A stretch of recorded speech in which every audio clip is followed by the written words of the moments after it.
violée sur son lit d'hôpital, derrière ses murs à Nanterre.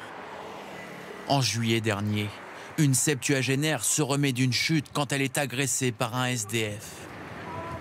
Présente quelques minutes plus tard au chevet de sa mère, sa fille n'oubliera jamais son regard ce jour-là.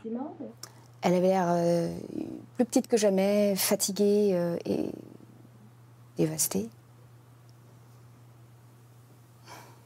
De la tristesse et de la colère. Selon elle, l'agresseur est entré dans l'hôpital par une issue de secours défaillante. Pour le prouver, elle nous fournit cette vidéo tournée d'après elle le lendemain du viol. La personne qui filme ouvre l'issue de secours sans aucune difficulté de l'extérieur. C'est normalement impossible. Interpellés par ce dysfonctionnement, les proches de la victime disent avoir alerté l'établissement quelques jours avant l'agression. Ça me met en colère parce que je me dis, on arrive dans un hôpital où ça doit être sanctuarisé. Ça doit être sanctuarisé. Selon l'avocate de la septuagénaire, il n'y avait ni caméra ni vigile dans le bâtiment au moment des faits. L'hôpital de Nanterre a-t-il fait preuve de négligence? L'établissement a refusé nos demandes d'interview. Voici sa réponse envoyée par mail.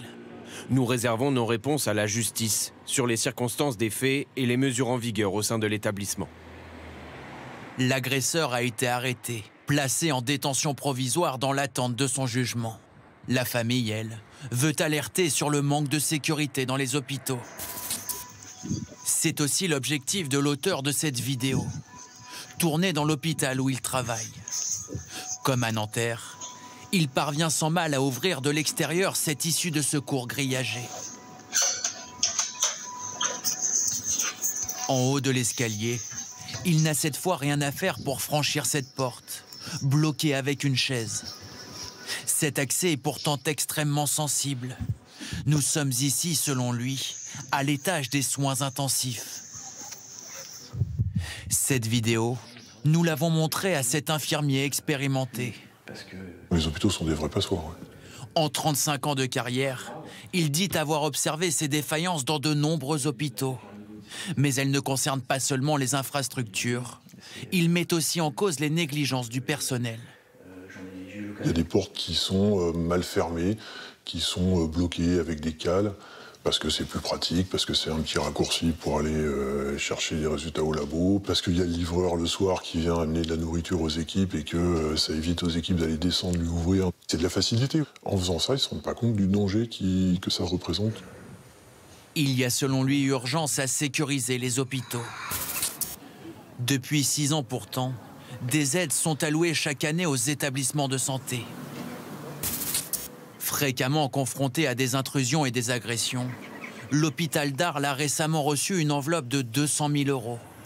Cette somme lui a notamment permis d'installer de nouvelles caméras, un système de badge, ainsi qu'un dispositif de fermeture des portes à distance. En mode jour, on a les portes qui s'ouvrent automatiquement s'il y a une présence qui est détectée. Et au moindre danger, on peut passer en mode nuit. Mode nuit permet de verrouiller ces portes, tout simplement. Moins de 2 ans après avoir sécurisé son établissement, la directrice voit déjà les résultats.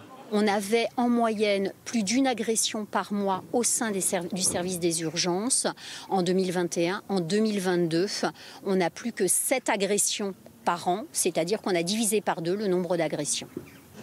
Depuis 2017, 25 millions d'euros sont dédiés chaque année à la sécurisation des hôpitaux.